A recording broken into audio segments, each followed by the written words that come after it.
This recording is an Ex-Fonte production for the purpose of research, study, and discussion. If you find value in the following production, please show your support by subscribing to my YouTube channel and by liking the video. The Art of Money Getting, or Golden Rules for Making Money, by P.T. Barnum, published in 1882. Introduction. In the United States, where we have more land than people, it is not at all difficult for persons in good health to make money. In this comparatively new field, there are so many avenues of success open, so many vocations which are not crowded, that any person of either sex who is willing, at least for the time being, to engage in any respectable occupation that offers, may find lucrative employment.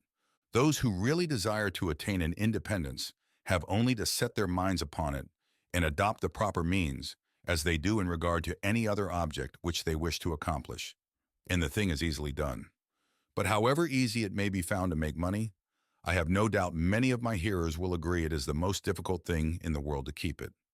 The road to wealth is, as Dr. Franklin truly says, as plain as the road to the mill. It consists simply in expending less than we earn. That seems to be a very simple problem. Mr. Micawber, one of those happy creations of the genial Dickens, puts the case in a strong light when he says that to have annual income of £20 per annum and spend £20 and sixpence is to be the most miserable of men, whereas to have an income of only £20 and spend but £19 and sixpence is to be the happiest of mortals. Many of my readers may say, "We understand this is economy, and we know economy is wealth. We know we can't eat our cake and keep it also." Yet I beg to say that perhaps more cases of failure arise from mistakes on this point than almost any other. The fact is, many people think they understand economy when they really do not. True economy is misapprehended, and people go through life without properly comprehending what that principle is. One says, "I have an income of so much, and here is my neighbor who has the same. Yet every year he gets something ahead, and I fall short. Why is it? I know all about economy." He thinks he does, but he does not. There are men who think that economy consists in saving cheese parings and candle ends, in cutting off 2 pence from the laundress's bill, and doing all sorts of little mean, dirty things. Economy is not meanness. The misfortune is also that this class of persons let their economy apply in only one direction. They fancy they are so wonderfully economical in saving a halfpenny where they ought to spend 2 pence, that they think they can afford to squander in other directions. A few years ago, before kerosene oil was discovered or thought of, one might stop overnight at almost any farmer's house in the agricultural districts and get a very good supper. But after supper, he might attempt to read in the sitting room and would find it impossible with the inefficient light of one candle. The hostess, seeing his dilemma, would say, "It is rather difficult to read here evenings. The proverb says, 'You must have a ship at sea in order to be able to burn 2 candles at once.' We never have an extra candle except on extra occasions. These extra occasions occur perhaps twice a year. In this way, the good woman saves $5, $6, or $10 in that time, but the information which might be derived from having the extra light would, of course, far outweigh a ton of candles. But the trouble does not end here. Feeling that she is so economical in tallow candles, she thinks she can afford to go frequently to the village and spend $20 or $30 for ribbons and furbelows, many of which are not necessary. This false connote may frequently be seen in men of business, and in those instances it often runs to writing paper. You find good businessmen who save all the old envelopes and scraps, and would not tear a new sheet of paper if they could avoid it, for the world. This is all very well. They may in this way save $5 or $10 a year, but being so economical, only in notepaper, they think they can afford to waste time, to have expensive parties, and to drive their carriages. This is an illustration of Dr. Franklin's saving at the spigot and wasting at the bunghole, penny wise and pound foolish. Punch, in speaking of this one idea class of people, says, "They are like the man who bought a penny herring for his family's dinner and then hired a coach and 4 to take it home." I never knew a man to succeed by practicing this kind of economy. True economy consists in always making the income exceed the outgo. Wear the old clothes a little longer if necessary. Dispense with the new pair of gloves. Mend the old dress. Live on plainer food if need be. so that under all circumstances, unless some unforeseen accident occurs, there will be a margin in favor of the income. A penny here and a dollar there placed at interest goes on accumulating, and in this way the desired result is attained. It requires some training, perhaps, to accomplish this economy, but when once used to it, you will find there is more satisfaction in rational saving than in irrational spending. Here is a recipe which I recommend. I have found it to work an excellent cure for extravagance, and especially for mistaken economy. When you find that you have no surplus at the end of the year and yet have a good income, I advise you to take a few sheets of paper and form them into a book and mark down every item of expenditure. Post it every day or week in two columns, one headed necessaries or even comforts, and the other headed luxuries, and you will find that the latter column will be double, treble, and frequently 10 times greater than the former. The real comforts of life cost but a small portion of what most of us can earn. Dr. Franklin says, "It is the eyes of others, and not our own eyes, which ruin us.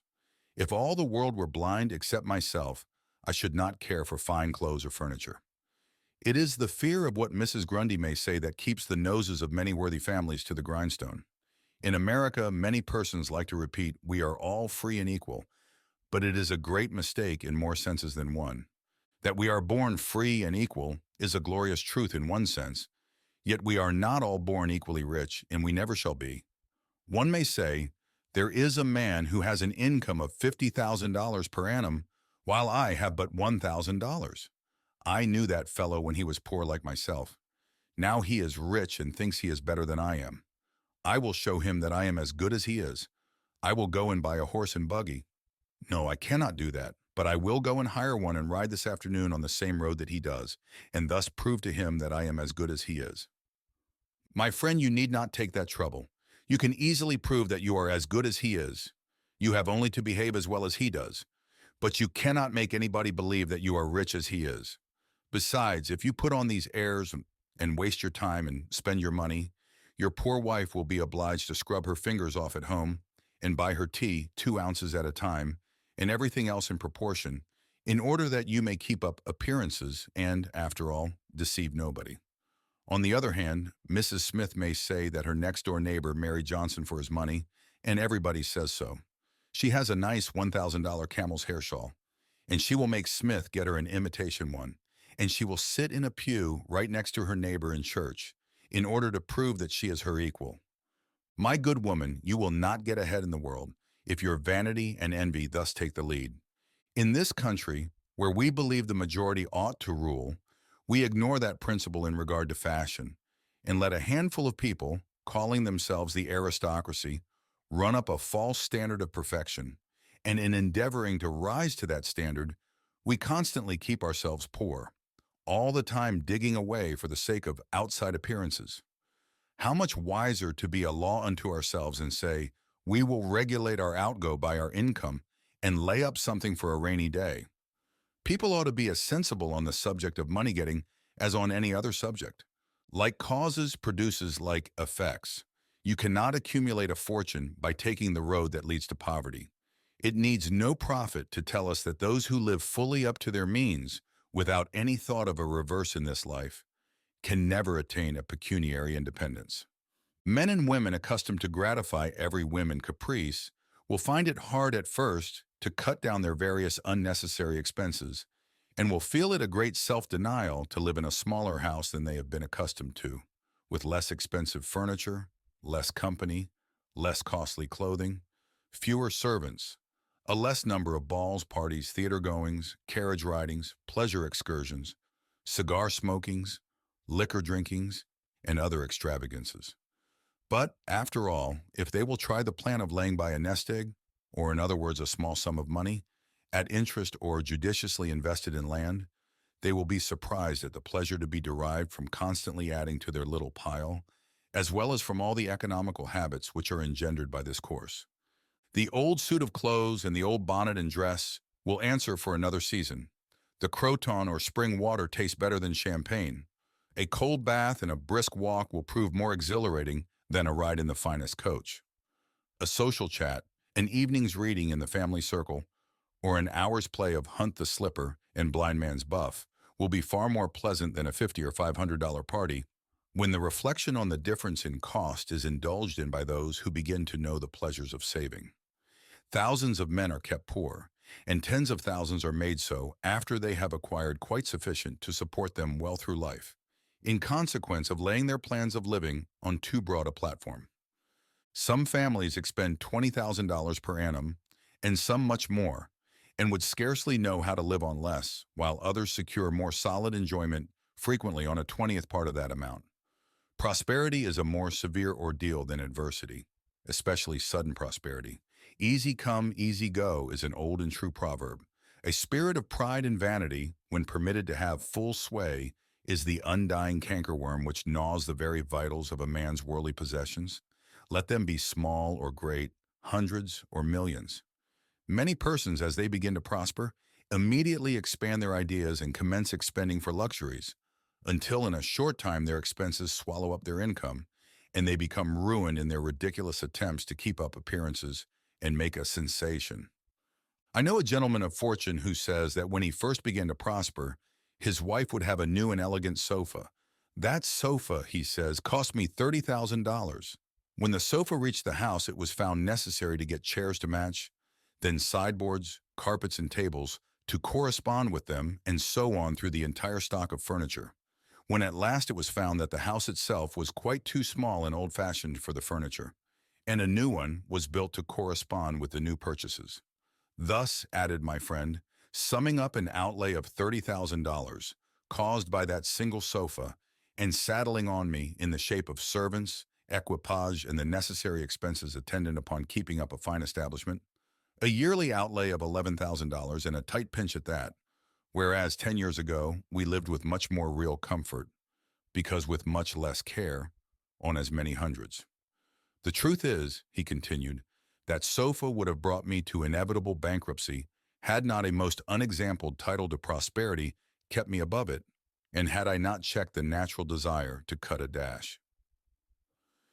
The foundation of success in life is good health. That is the substratum of fortune. It is also the basis of happiness. A person cannot accumulate a fortune very well when he is sick. He has no ambition, no incentive, no force. Of course, there are those who have bad health and cannot help it. You cannot expect that such persons can accumulate wealth, but there are a great many in poor health who need not be so. If then, sound health is the foundation of success and happiness in life, how important it is that we should study the laws of health, which is but another expression for the laws of nature. The nearer we keep to the laws of nature, the nearer we are to good health. And yet how many persons there are who pay no attention to natural laws, but absolutely transgress them, even against their own natural inclination. We ought to know that the sin of ignorance is never winked at in regard to the violation of nature's laws. Their infraction always brings the penalty. A child may thrust its finger into the flames without knowing it will burn, and so suffers. Repentance, even, will not stop the smart. Many of our ancestors knew very little about the principle of ventilation. They did not know much about oxygen, whatever other gin they might have been acquainted with, and consequently they built their houses with little 7 by 9 feet bedrooms, and these good old pious Puritans would lock themselves up in one of these cells, say their prayers, and go to bed. In the morning, they would devoutly return thanks for the preservation of their lives during the night, and nobody had better reason to be thankful. Probably some big crack in the window or in the door let in a little fresh air and thus saved them. Many persons knowingly violate the laws of nature against their better impulses for the sake of fashion. For instance, there is one thing that nothing living except a vile worm ever naturally loved, and that is tobacco. Yet how many persons there are who deliberately train an unnatural appetite and overcome this implanted aversion for tobacco to such a degree that they get to love it. They have got hold of a poisonous, filthy weed, or rather that takes a firm hold of them. Here are married men who run about spitting tobacco juice on the carpet and floors, and sometimes even upon their wives besides. They do not kick their wives out of doors like drunken men, but their wives, I have no doubt, often wish they were outside of the house. Another perilous feature is that this artificial appetite, like jealousy, grows by what it feeds on. When you love that which is unnatural, A stronger appetite is created for the hurtful thing than the natural desire for what is harmless. There is an old proverb which says that habit is second nature, but an artificial habit is stronger than nature. Take, for instance, an old tobacco chewer. His love for the quid is stronger than his love for any particular kind of food. He can give up roast beef easier than give up the weed. Young lads regret that they are not men. They would like to go to bed boys and wake up men, and to accomplish this, they copy the bad habits of their seniors. Little Tommy and Johnny see their fathers or uncles smoke a pipe, and they say, "If I could only do that, I would be a man too." Uncle John has gone out and left his pipe of tobacco. Let us try it. They take a match and light it, and then puff away. We will learn to smoke. Do you like it, Johnny? That lad dolefully replies, "Not very much. It tastes bitter." By and by he grows pale, but he persists, and he soon offers up a sacrifice on the altar of fashion. But the boys stick to it and persevere until at last they conquer their natural appetites and become the victims of acquired tastes. I speak by the book, for I have noticed its effects on myself, having gone so far as to smoke 10 or 15 cigars a day, although I have not used the weed during the last 14 years, and never shall again. The more a man smokes, the more he craves smoking. The last cigar smoked simply excites the desire for another, and so on incessantly. Take the tobacco chewer. In the morning, when he gets up, he puts a quid in his mouth and keeps it there all day, never taking it out except to exchange it for a fresh one, or when he is going to eat. Oh yes, at intervals during the day and evening, many a chewer takes out the quid and holds it in his hand long enough to take a drink, and then pop it goes back again. This simply proves that the appetite for rum is even stronger than that for tobacco. When the tobacco chewer goes to your country seat and you show him your grapery and fruit house and the beauties of your garden, when you offer him some fresh, ripe fruit and say, "My friend, I have got here the most delicious apples, and pears and peaches and apricots. I have imported them from Spain, France, and Italy. Just see those luscious grapes. There is nothing more delicious nor more healthy than ripe fruit. So help yourself. I want to see you delight yourself with these things." He will roll the dear quid under his tongue and answer, "No, I thank you. I have got tobacco in my mouth." His palate has become narcotized by the noxious weed, and he has lost, in a great measure, the delicate and enviable taste for fruits. This shows what expensive, useless, and injurious habits men will get into. I speak from experience. I have smoked until I trembled like an aspen leaf. The blood rushed to my head, and I had a palpitation of the heart which I thought was heart disease, till I was almost killed with fright. When I consulted my physician, he said, "Break off tobacco using." I was not only injuring my health and spending a great deal of money, but I was setting a bad example. I obeyed his counsel. No young man in the world ever looked so beautiful, as he thought he did, behind a 15-cent cigar or a meerschaum. These remarks apply with tenfold force to the use of intoxicating drinks. To make money requires a clear brain. A man has got to see that 2 and 2 make 4. He must lay all his plans with reflection and forethought, and closely examine all the details and the ins and outs of business. As no man can succeed in business unless he has a brain to enable him to lay his plans, and reason to guide him in their execution. So no matter how bountifully a man may be blessed with intelligence, if the brain is muddled and his judgment warped by intoxicating drinks, it is impossible for him to carry on business successfully. How many good opportunities have passed, never to return, while a man was sipping a social glass with his friend? How many foolish bargains have been made under the influence of the nervine, which temporarily makes its victim think he is rich? How many important chances have been put off until tomorrow, and then forever, because the wine cup has thrown the system into a state of lassitude, neutralizing the energies so essential to success in business? Verily, wine is a mocker. The use of intoxicating drinks as a beverage is as much an infatuation as is the smoking of opium by the Chinese, and the former is quite as destructive to the success of the businessman as the latter. It is an unmitigated evil, utterly indefensible in the light of philosophy, religion, or good sense. It is the parent of nearly every other evil in our country. Don't mistake your vocation. The safest plan, and the one most sure of success for the young man starting in life, is to select the vocation which is most congenial to his tastes. Parents and guardians are often quite too negligent in regard to this. It is very common for a father to say, for example, I have 5 boys. I will make Billy a clergyman, John a lawyer, Tom a doctor, and Dick a farmer. He then goes into town and looks about to see what he will do with Sammy. He returns home and says, Sammy, I see watchmaking is a nice genteel business. I think I will make you a goldsmith. He does this regardless of Sam's natural inclinations or genius. We are all, no doubt, born for a wise purpose. There is as much diversity in our brains as in our countenances. Some are born natural mechanics, while some have great aversion to machinery. Let a dozen boys of 10 years get together, and you will soon observe 2 or 3 are whittling out some ingenious device, working with locks or complicated machinery. When they were but 5 years old, their father could find no toy to please them like a puzzle. They are natural mechanics, but the other 8 or 9 boys have different aptitudes. I belong to the latter class. I never had the slightest love for mechanism. On the contrary, I have a sort of abhorrence for complicated machinery. I never had ingenuity enough to whittle a cider tap so it would not leak. I never could make a pen that I could write with, or understand the principle of a steam engine. If a man was to take such a boy as I was and attempt to make a watchmaker of him, the boy might, after an apprenticeship of 5 or 7 years, be able to take apart and put together a watch. But all through life, he would be working uphill and seizing every excuse for leaving his work and idling away his time.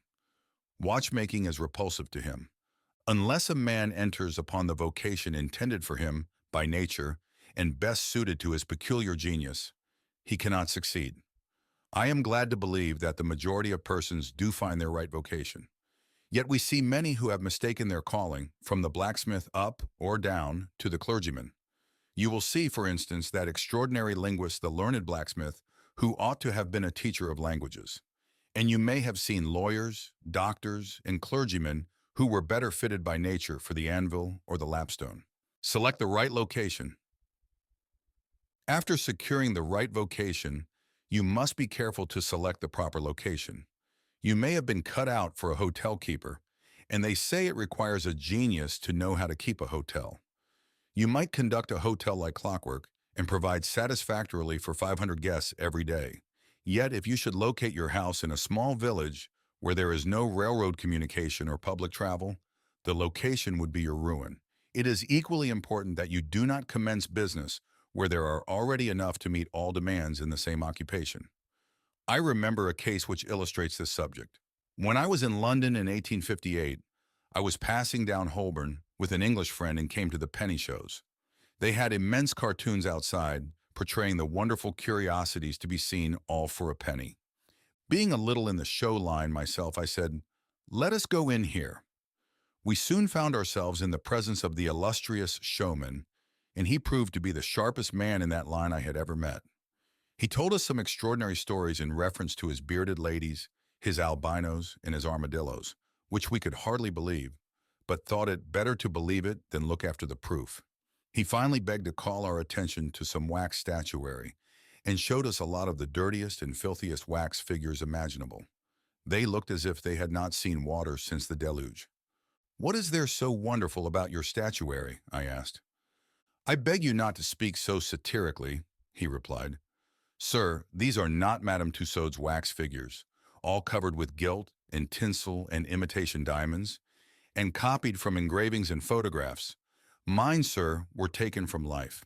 Whenever you look upon one of those figures, you may consider that you are looking upon the living individual."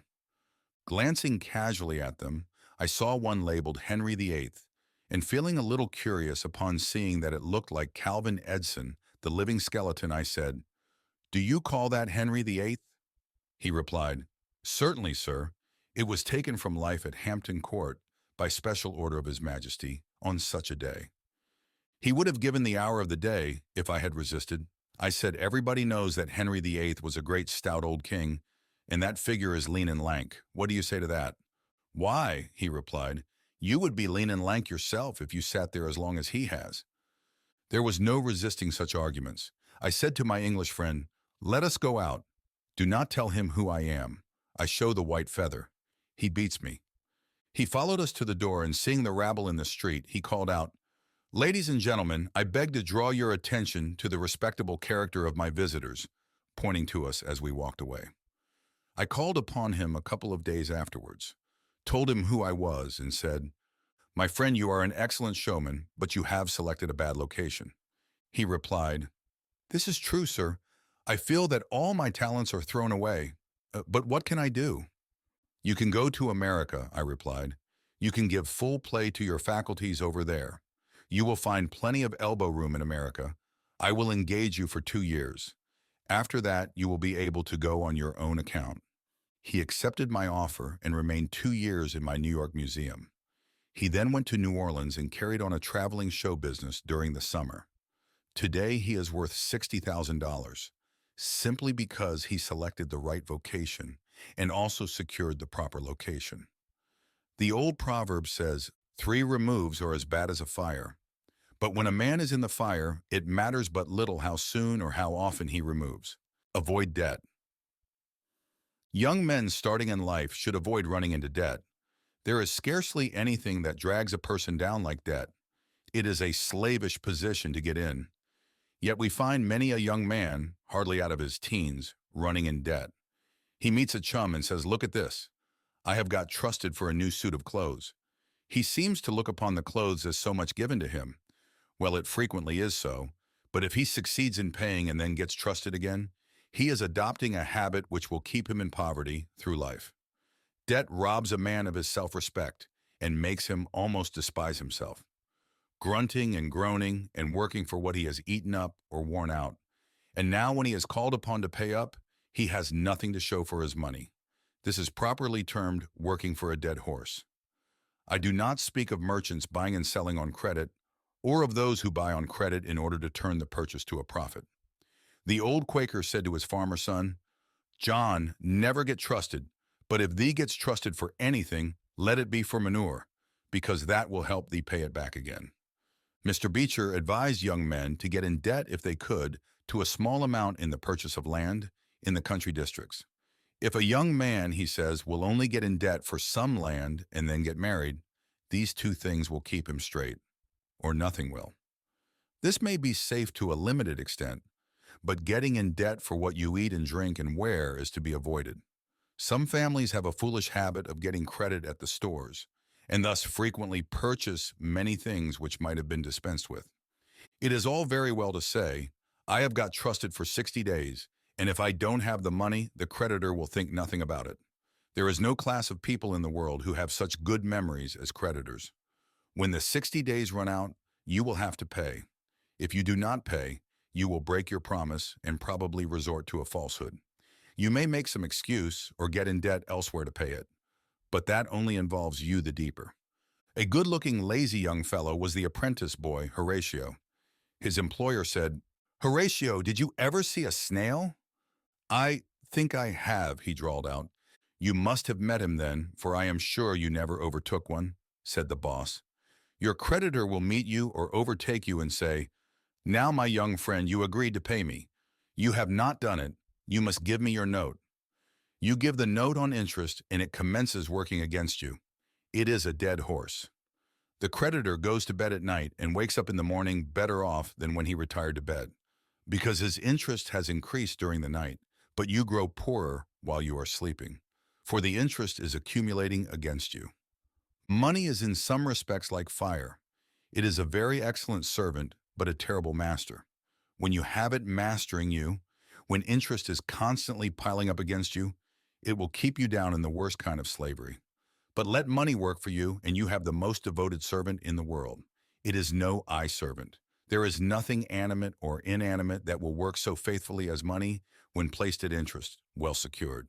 It works night and day, and in wet or dry weather. I was born in the blue law state of Connecticut, where the old Puritans had laws so rigid that it was said, "They fined a man for kissing his wife on Sunday." Yet these rich old Puritans would have thousands of dollars at interest, and on Saturday night would be worth a certain amount. On Sunday, they would go to church and perform all the duties of a Christian. On waking up on Monday morning, they would find themselves considerably richer than the Saturday night previous, simply because their money placed at interest had worked faithfully for them all day Sunday according to law. Do not let it work against you. If you do, there is no chance for success in life so far as money is concerned. John Randolph, the eccentric Virginian, once exclaimed in Congress, "Mr. Speaker, I have discovered the philosopher's stone. Pay as you go." This is indeed nearer to the philosopher's stone than any alchemist has ever yet arrived. Persevere. When a man is in the right path, he must persevere. I speak of this because there are some persons who are born tired, naturally lazy, and possessing no self-reliance and no perseverance. But they can cultivate these qualities, as Davy Crockett said. "This thing remember when I am dead? Be sure you are right, then go ahead."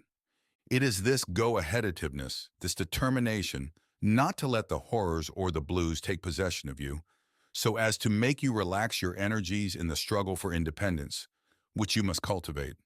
How many have almost reached the goal of their ambition, but, losing faith in themselves, have relaxed their energies, and the golden prize has been lost forever.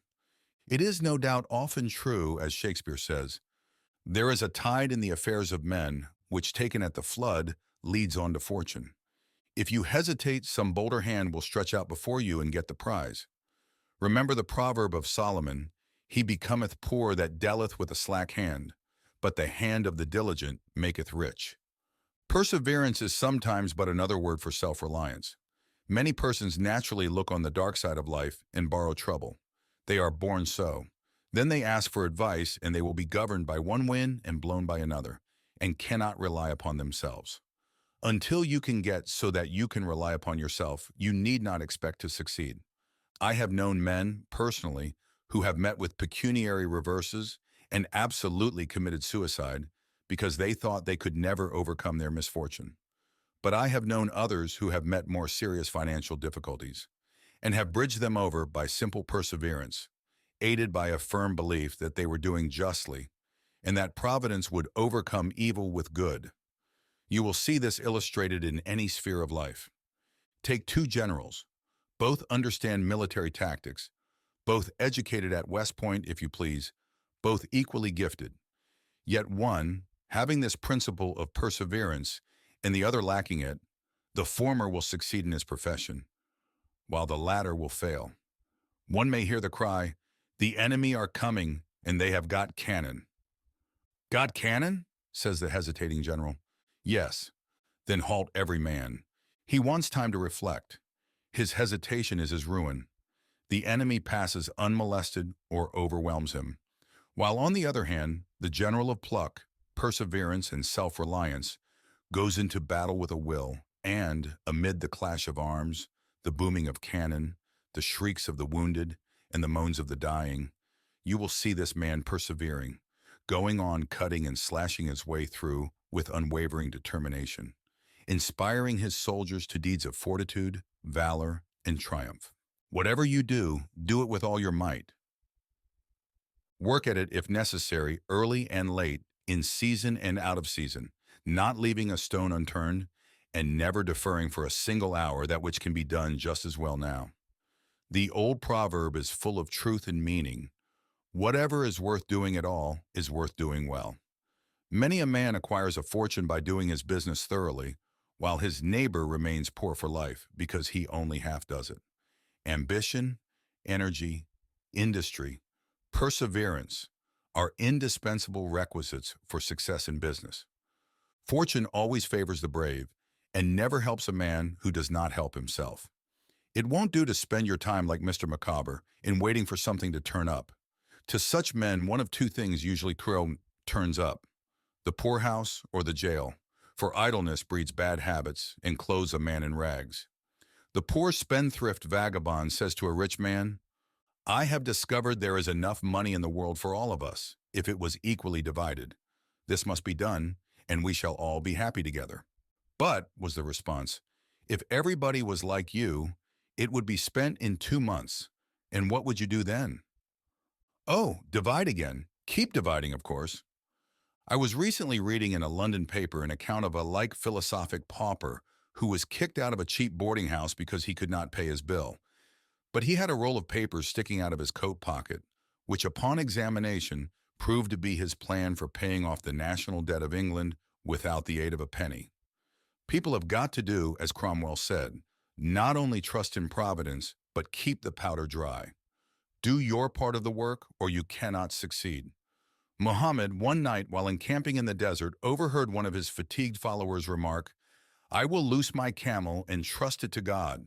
"No, no, not so," said the prophet. "Tie thy camel and trust it to God. Do all you can for yourselves, and then trust to Providence, or luck, or whatever you please to call it, for the rest. Depend upon your own personal exertions." The eye of the employer is often worth more than the hands of a dozen employees. In the nature of things, an agent cannot be so faithful to his employer as to himself. Many who are employers will call to mind instances where the best employees have overlooked important points which could not have escaped their own observation as a proprietor. No man has a right to expect to succeed in life unless he understands his business, and nobody can understand his business thoroughly unless he learns it by personal application and experience. A man may be a manufacturer. He has got to learn the many details of his business personally. He will learn something every day, and he will find he will make mistakes nearly every day. And these very mistakes are helps to him in the way of experiences if he but heeds them. He will be like the Yankee tin peddler, who, having been cheated as to quality in the purchase of his merchandise, said, "All right, there's a little information to be gained every day. I will never be cheated in that way again." Thus a man buys his experience, and it is the best kind if not purchased at too dear a rate. I hold that every man should, like Cuvier, the French naturalist, thoroughly know his business. So proficient was he in the study of natural history that you might bring to him the bone, or even a section of a bone of an animal which he had never seen described, and, reasoning from analogy, he would be able to draw a picture of the object from which the bone had been taken. On one occasion his students attempted to deceive him. They rolled one of their number in a cow skin and put him under the professor's table as a new specimen. When the philosopher came into the room, some of the students asked him what animal it was. Suddenly the animal said, "I am the devil, and I am going to eat you." It was but natural that Cuvier should desire to classify this creature, and examining it intently, he said, "Divided hoof. Graminivorous? It cannot be done." He knew that an animal with a split hoof must live upon grass and grain, or other kind of vegetation, and would not be inclined to eat flesh, dead or alive. So he considered himself perfectly safe. The possession of a perfect knowledge of your business is an absolute necessity in order to ensure success. Among the maxims of the elder Rothschild was one, all apparent paradox, be cautious and bold. This seems to be a contradiction in terms, but it is not, and there is great wisdom in the maxim. It is, in fact, a condensed statement of what I have already said. It is to say, you must exercise your caution in laying your plans, but be bold in carrying them out. A man who is all caution will never dare to take hold and be successful, and a man who is all boldness is merely reckless and must eventually fail. A man may go on change and make $50,000 or $100,000 in speculating in stocks at a single operation, but if he has simple boldness without caution, it is mere chance, and what he gains today, he will lose tomorrow. You must have both the caution and the boldness to ensure success. The Rothschilds have another maxim, never have anything to do with an unlucky man or place. That is to say, never have anything to do with a man or place which never succeeds. Because although a man may appear to be honest and intelligent, yet if he tries this or that thing and always fails, it is on account of some fault or infirmity that you may not be able to discover, but nevertheless which must exist. There is no such thing in the world as luck. There never was a man who could go out in the morning and find a purse full of gold in the street today, and another tomorrow, and so on, day after day. He may do so once in his life, but so far as mere luck is concerned, he is as liable to lose it as to find it. Like causes produce like effects. If a man adopts the proper methods to be successful, luck will not prevent him. If he does not succeed, there are reasons for it, although perhaps he may not be able to see them. Use the best tools. Men in engaging employees should be careful to get the best. Understand, you cannot have two good tools to work with, And there is no tool you should be so particular about as living tools. If you get a good one, it is better to keep him than keep changing. He learns something every day, and you are benefited by the experience he acquires. He is worth more to you this year than last, and he is the last man to part with, provided his habits are good, and he continues faithful. If, as he gets more valuable, he demands an exorbitant increase of salary, on the supposition that you can't do without him, let him go. Whenever I have such an employee, I always discharge him. First, to convince him that his place may be supplied, and second, because he is good for nothing if he thinks he is invaluable and cannot be spared. But I would keep him, if possible, in order to profit from the result of his experience. An important element in an employee is the brain. You can see bills up, hands wanted, but hands are not worth a great deal without heads. Mr. Beecher illustrates this in this wise. An employee offers his services by saying, "I have a pair of hands and one of my fingers thinks." "That is very good," says the employer. Another man comes along and says he has two fingers that think. "Ah, that is better." But a third calls in and says that all his fingers and thumbs think. "That is better still." Finally, another steps in and says, "I have a brain that thinks. I think all over. I am a thinking as well as a working man." "You are the man I want," says the delighted employer. Those men who have brains and experience are therefore the most valuable and not to be readily parted with. It is better for them as well as yourself to keep them at reasonable advances in their salaries from time to time. Don't get above your business. Young men, after they get through their business training or apprenticeship, instead of pursuing their avocation and rising in their business, will often lie about doing nothing. They say, "I have learned my business, but I am not going to be a hireling. What is the object of learning my trade or profession unless I establish myself?" Have you capital to start with? "No, but I am going to have it." How are you going to get it? I will tell you confidentially, I have a wealthy old aunt, and she will die pretty soon. But if she does not, I expect to find some rich old man who will lend me a few thousands to give me a start. If I only get the money to start with, I will do well. There is no greater mistake than when a young man believes he will succeed with borrowed money. Why? Because every man's experience coincides with that of Mr. Astor, who said it was more difficult for him to accumulate his first $1,000 than all the succeeding millions that made up his colossal fortune. Money is good for nothing unless you know the value of it by experience. Give a boy $20,000 and put him in business, and the chances are that he will lose every dollar of it before he is a year older. Like buying a ticket in the lottery and drawing a prize, it is easy come, easy go. He does not know the value of it. Nothing is worth anything unless it costs effort. Without self-denial and economy, patience and perseverance, and commencing with capital which you have not earned, you are not sure to succeed in accumulating. Young men, instead of waiting for dead men's shoes, should be up and doing, for there is no class of persons who are so unaccommodating in regard to dying as these rich old people, and it is fortunate for the expectant heirs that it is so. 9 out of 10 of the rich men of our country today started out in life as poor boys, with determined wills, industry, perseverance, economy, and good habits. They went on gradually, made their own money and saved it, and this is the best way to acquire a fortune. Stephen Girard started life as a poor cabin boy and died worth $9 million. At Stewart was a poor Irish boy, and he paid taxes on $1.5 million of income per year. John Jacob Astor was a poor farmer boy and died worth 20 millions. Cornelius Vanderbilt began life rowing a boat from Staten Island to New York. He presented our government with a steamship worth $1 million and died worth 50 million.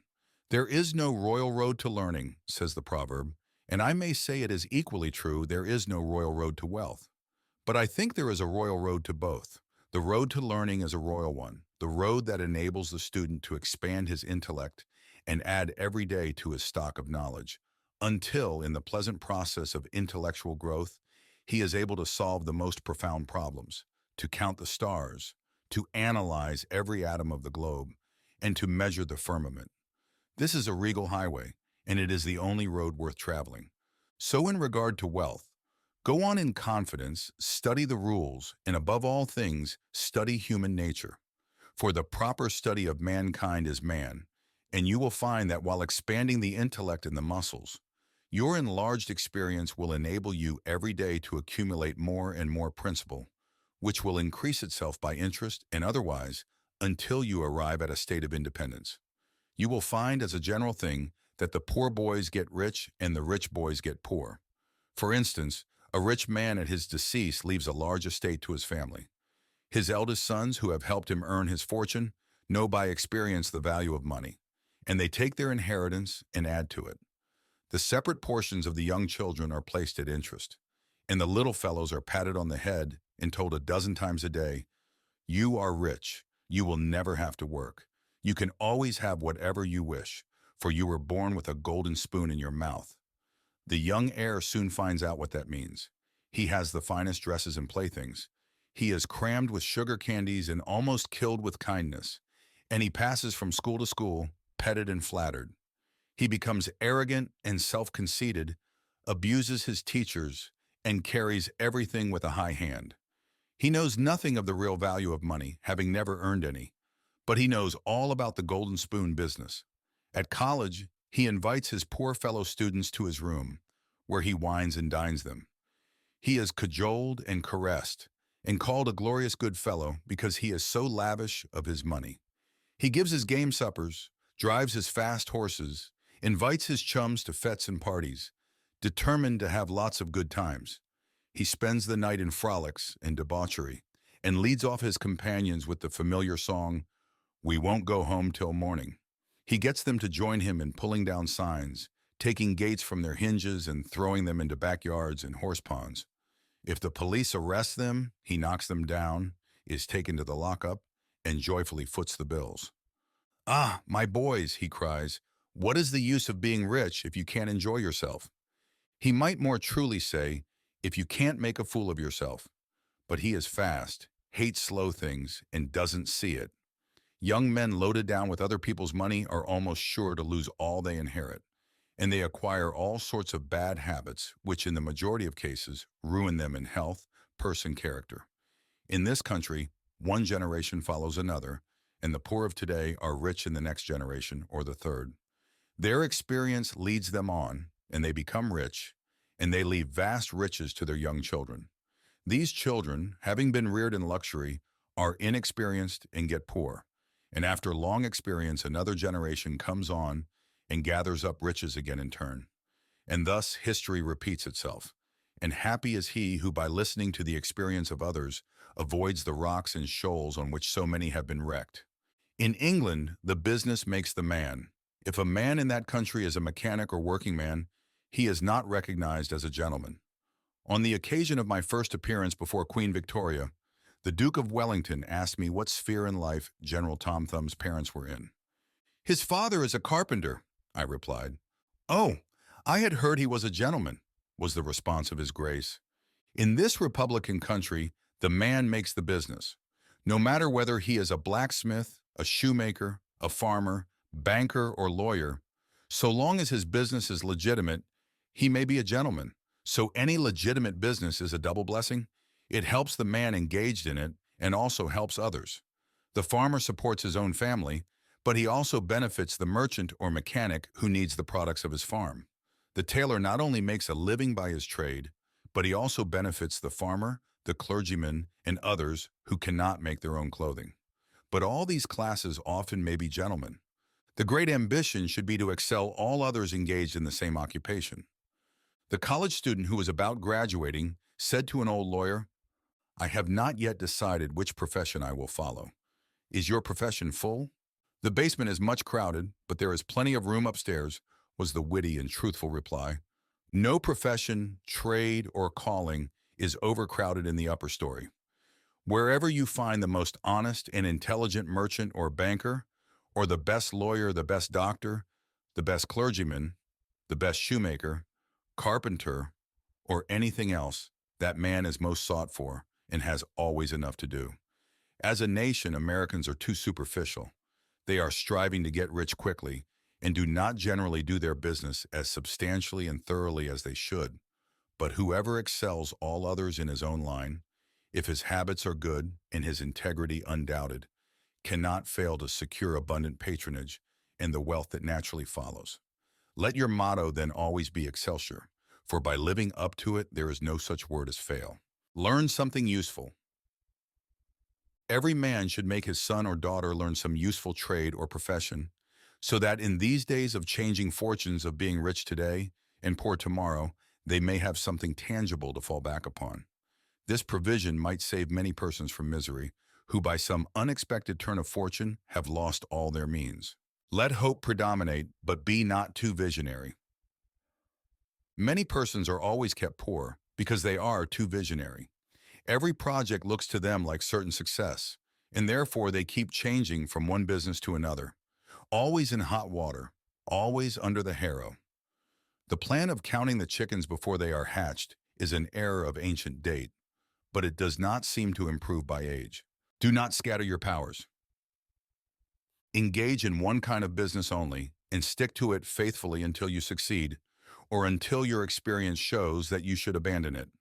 A constant hammering on one nail will generally drive it home at last, so that it can be clinched. When a man's undivided attention is centered on one object, his mind will constantly be suggesting improvements of value, which would escape him if his brain was occupied by a dozen different subjects at once. Many a fortune has slipped through a man's fingers because he was engaged in too many occupations at a time. There is good sense in the old caution against having too many irons in the fire at once. Be systematic. Men should be systematic in their business. A person who does business by rule, having a time and place for everything, doing his work promptly, will accomplish twice as much and with half the trouble of him who does it carelessly and slipshod. By introducing system into all your transactions, doing one thing at a time, always meeting appointments with punctuality, you find leisure for pastime and recreation, whereas the man who only half does one thing and then turns to something else and half does that will have his business at loose ends and will never know when his day's work is done, for it never will be done. Of course, there is a limit to all these rules. We must try to preserve the happy medium, for there is such a thing as being too systematic. There are men and women, for instance, who put away things so carefully that they can never find them again.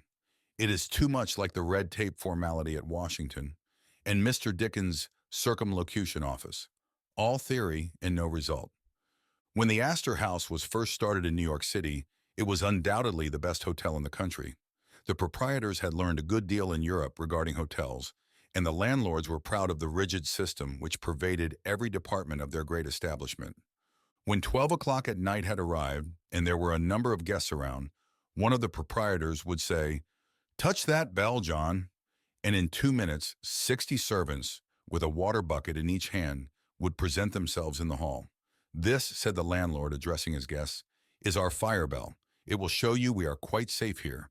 We do everything systematically."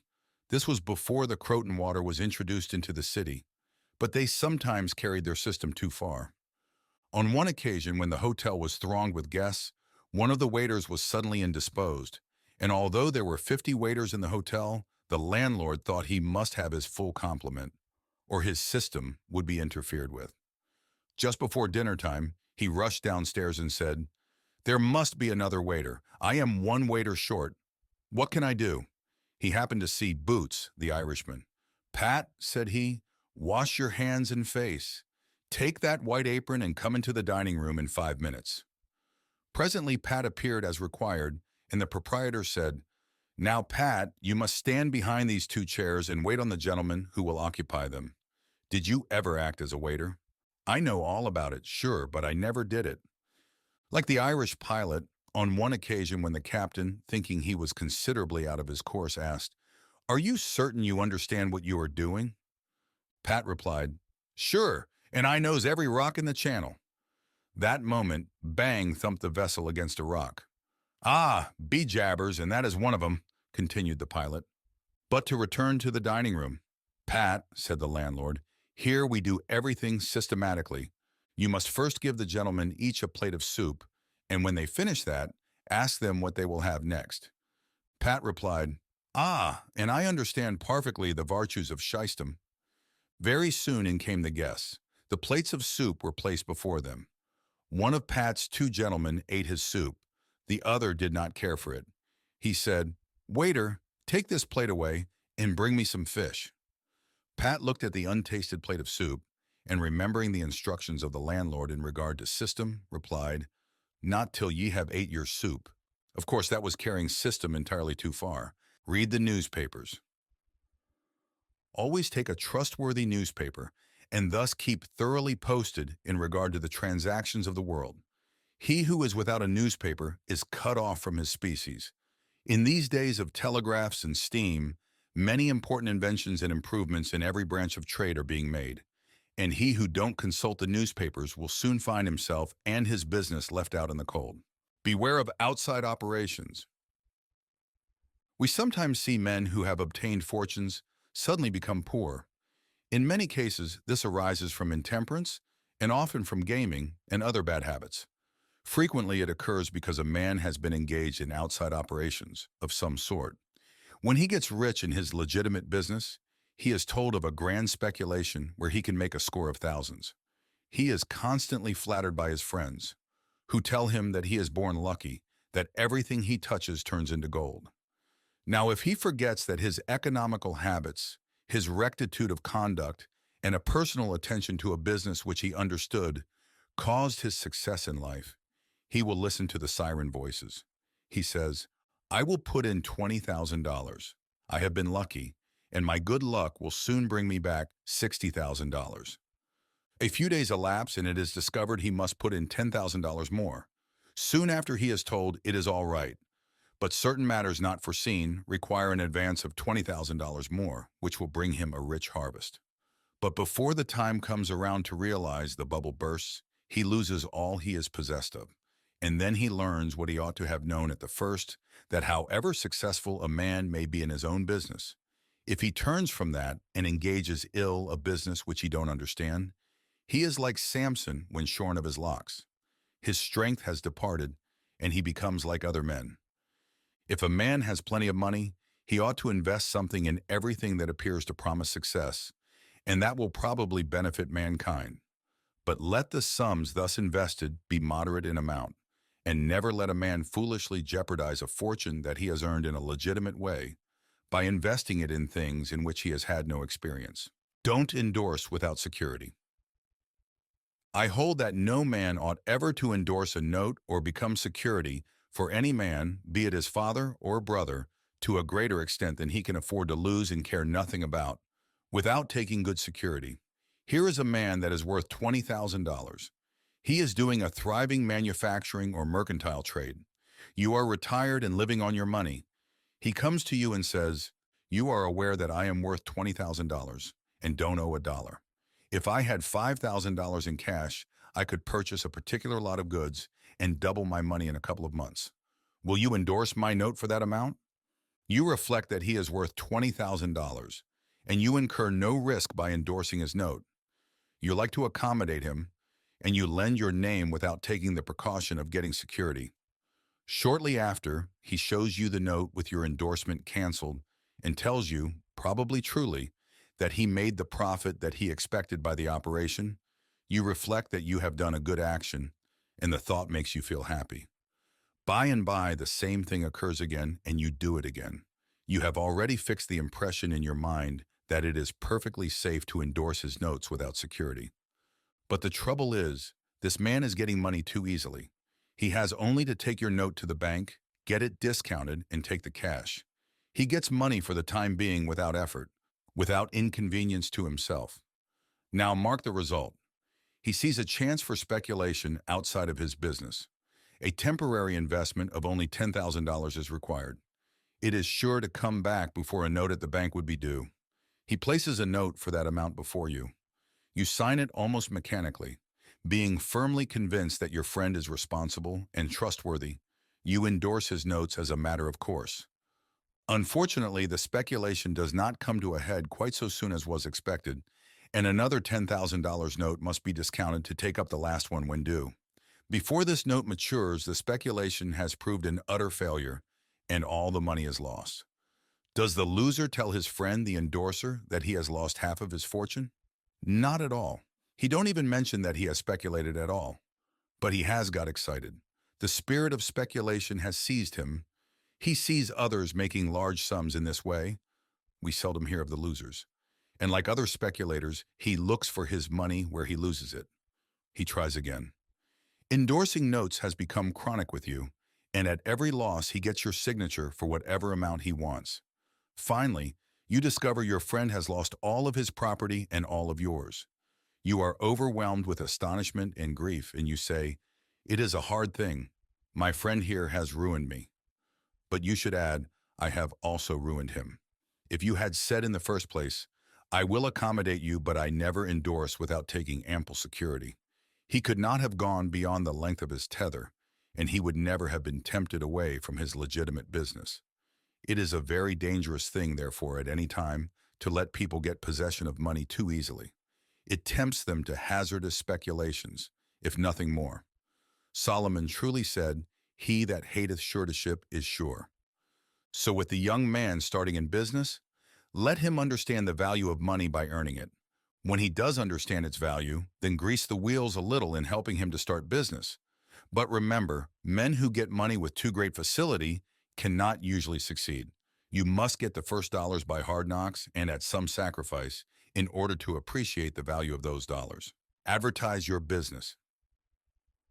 We all depend, more or less, upon the public for our support. We all trade with the public. Lawyers, doctors, shoemakers, artists, blacksmiths, showmen, opera stagers, railroad presidents, and college professors. Those who deal with the public must be careful that their goods are valuable, that they are genuine, and will give satisfaction.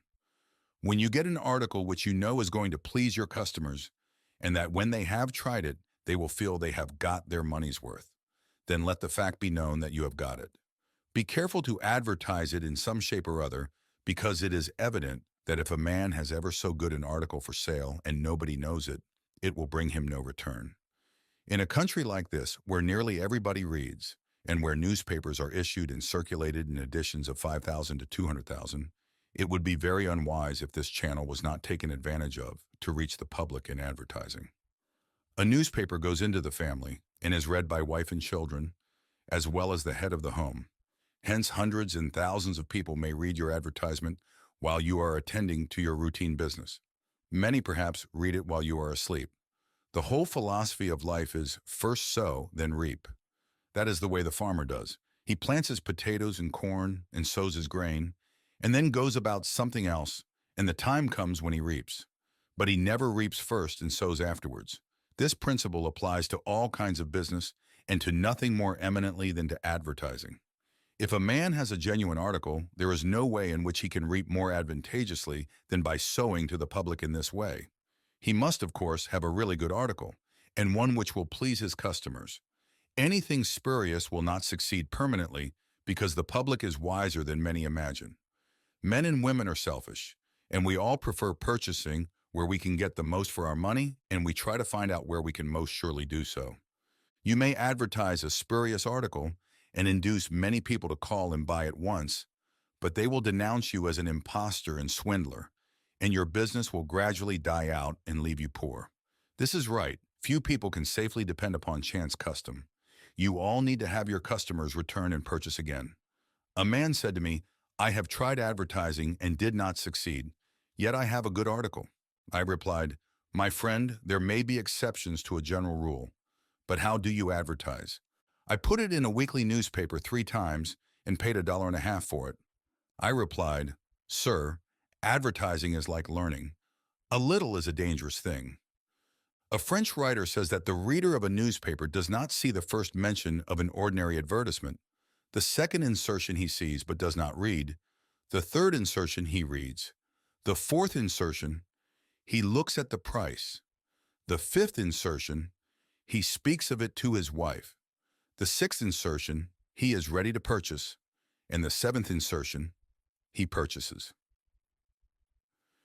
Your object in advertising is to make the public understand what you have got to sell, and if you have not the pluck to keep advertising, until you have imparted that information, all the money you have spent is lost. You are like the fellow who told the gentleman, If he would give him 10 cents, it would save him $1. "How can I help you so much with so small a sum?" asked the gentleman in surprise. "I started out this morning," hiccuped the fellow, "with the full determination to get drunk, and I have spent my only dollar to accomplish the object, and it has not quite done it.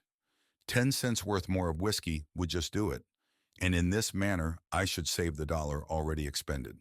So a man who advertises at all must keep it up until the public know who and what he is and what his business is, or else the money invested in advertising is lost.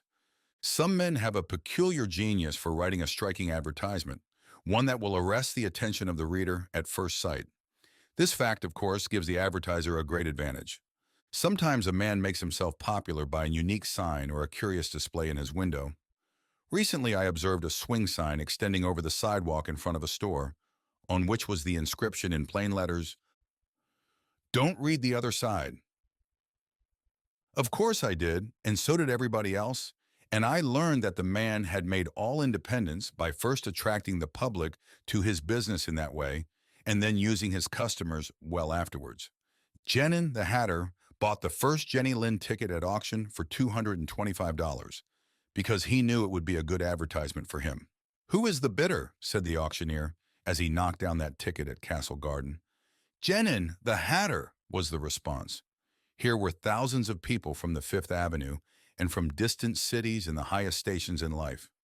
"Who is Genin the Hatter?" they exclaimed. They had never heard of him before. The next morning, the newspapers and telegraph had circulated the facts from Maine to Texas, and from 5 to 10 millions of people had read that the tickets sold at auction for Jenny Lind's first concert amounted to about $20,000, and that a single ticket was sold at $225 to Genin the Hatter. Men throughout the country involuntarily took off their hats to see if they had a Genin hat on their heads. At a town in Iowa, it was found that in the crowd around the post office, there was one man who had a Genin hat, and he showed it in triumph, although it was worn out and not worth 2 cents. "Why," one man exclaimed, "you have a real Genin hat. What a lucky fellow you are." Another man said, "Hang on to that hat. It will be a valuable heirloom in your family." Still another man in the crowd, who seemed to envy the possessor of this good fortune, said, "Come, give us all a chance. Put it up at auction." He did so, and it was sold as a keepsake for $9.50. What was the consequence to Mr. Genin? He sold 10,000 extra hats per annum the first 6 years. 9/10 of the purchasers bought of him, probably out of curiosity, and many of them, finding that he gave them an equivalent for their money, became his regular customers. This novel advertisement first struck their attention, and then, as he made a good article, they came again. Now, I don't say that everybody should advertise as Mr. Genin did, but I say if a man has got goods for sale and he don't advertise them in some way, the chances are that someday the sheriff will do it for him. Nor do I say that everybody must advertise in a newspaper or indeed use printer's ink at all. On the contrary, although that article is indispensable in the majority of cases, yet doctors and clergymen, and sometimes lawyers and some others, can more effectually reach the public in some other manner. But it is obvious they must be known in some way, else how could they be supported? Be polite and kind to your customers. Politeness and civility are the best capital ever invested in business. Large stores, gilt signs, flaming advertisements will all prove unavailing if you or your employees treat your patrons abruptly. The truth is, the more kind and liberal a man is, the more generous will be the patronage bestowed upon him. Like begets like. The man who gives the greatest amount of goods of a corresponding quality for the least sum, still reserving for himself a profit, will generally succeed best in the long run. This brings us to the golden rule. As ye would that men should do to you, do ye also to them, and they will do better by you than if you always treated them as if you wanted to get the most you could out of them for the least return. Men who drive sharp bargains with their customers, acting as if they never expected to see them again, will not be mistaken. They will never see them again as customers. People don't like to pay and get kicked also. One of the ushers in my museum once told me he intended to whip a man who was in the lecture room as soon as he came out. "What for?" I inquired. "Because he said I was no gentleman," replied the usher. Never mind, I replied. He pays for that, and you will not convince him you are a gentleman by whipping him. I cannot afford to lose a customer. If you whip him, he will never visit the museum again, and he will induce friends to go with him to other places of amusement instead of this. And thus, you see, I should be a serious loser. But he insulted me, muttered the usher. Exactly, I replied. And if he owned the museum, and you had paid him for the privilege of visiting it, and he had then insulted you, there might be some reason in your resenting it. But in this instance, he is the man who pays while we receive, and you must therefore put up with his bad manners. My usher laughingly remarked that this was undoubtedly the true policy, but he added that he should not object to an increase of salary if he was expected to be abused in order to promote my interest. Be charitable. Of course, men should be charitable, because it is a duty and a pleasure. But even as a matter of policy, if you possess no higher incentive, you will find that the liberal man will command patronage, while the sordid, uncharitable miser will be avoided. Solomon says, "There is that scattereth and yet increaseth, and there is that withholdeth more than meat, but it tendeth to poverty." Of course, the only true charity is that which is from the heart. The best kind of charity is to help those who are willing to help themselves. Promiscuous almsgiving, without inquiring into the worthiness of the applicant, is bad in every sense. But to search out and quietly assist those who are struggling for themselves is the kind that scattereth and yet increaseth.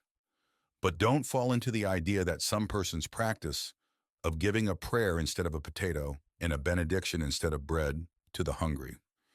It is easier to make Christians with full stomachs than empty. Don't blab. Some men have a foolish habit of telling their business secrets. If they make money, they like to tell their neighbors how it was done. Nothing is gained by this, and oftentimes much is lost. Say nothing about your profits, your hopes, your expectations, your intentions. And this should apply to letters as well as to conversation. Goethe makes Mephistopheles say, "Never write a letter nor destroy one." Businessmen must write letters, but they should be careful what they put in them. If you are losing money, be specially cautious and not tell of it, or you will lose your reputation. Preserve your integrity. It is more precious than diamonds or rubies. The old miser said to his sons, "Get money. Get it honestly if you can, but get money." This advice was not only atrociously wicked, but it was the very essence of stupidity. It was as much as to say, if you find it difficult to obtain money honestly, you can easily get it dishonestly. Get it in that way. Poor fool. Not to know that the most difficult thing in life is to make money dishonestly.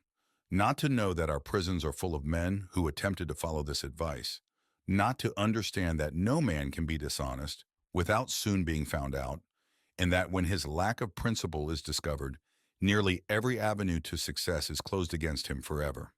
The public very properly shun all whose integrity is doubted. No matter how polite and pleasant and accommodating a man may be, none of us dare to deal with him if we suspect false weights and measures. Strict honesty not only lies at the foundation of all success in life, financially, but in every other respect. Uncompromising integrity of character is invaluable. It secures to its possessor a peace and joy which cannot be attained without it, which no amount of money or houses and lands can purchase. A man who is known to be strictly honest may be ever so poor, but he has the purses of all the community at his disposal. For all know that if he promises to return what he borrows, he will never disappoint them. As a mere matter of selfishness, therefore, if a man had no higher motive for being honest, all will find that the maxim of Dr. Franklin can never fail to be true, that honesty is the best policy. To get rich is not always equivalent to being successful. There are many rich poor men, while there are many others, honest and devout men and women, who have never possessed so much money as some rich persons squander in a week, but who are nevertheless really richer and happier than any man can ever be, while he is a transgressor of the higher laws of his being. The inordinate love of money, no doubt, may be and is the root of all evil. But money itself, when properly used, is not only a handy thing to have in the house, but affords the gratification of blessing our race by enabling its possessor to enlarge the scope of human happiness and human influence. The desire for wealth is nearly universal, and none can say it is not laudable, provided the possessor of it accepts its responsibilities and uses it as a friend to humanity. The history of money-getting, which is commerce, is a history of civilization, and wherever trade has flourished most, there too have art and science produced the noblest fruits. In fact, as a general thing, money-getters are the benefactors of our race. To them, in a great measure, are we indebted for our institutions of learning and of art, our academies, colleges, and churches. It is no argument against the desire for or the possession of wealth. To say that there are sometimes misers who hoard money only for the sake of hoarding, and who have no higher aspiration than to grasp everything which comes within their reach. As we have sometimes hypocrites in religion and demagogues in politics, so there are occasionally misers among money-getters. These, however, are only exceptions to the general rule. But when in this country we find such a nuisance and stumbling block as a miser, we remember with gratitude that in America we have no laws of primogeniture, and that in the due course of nature the time will come when the hoarded dust will be scattered for the benefit of mankind. To all men and women, therefore, do I conscientiously say, make money honestly and not otherwise, for Shakespeare has truly said, "He that wants money, means, and content is without three good friends."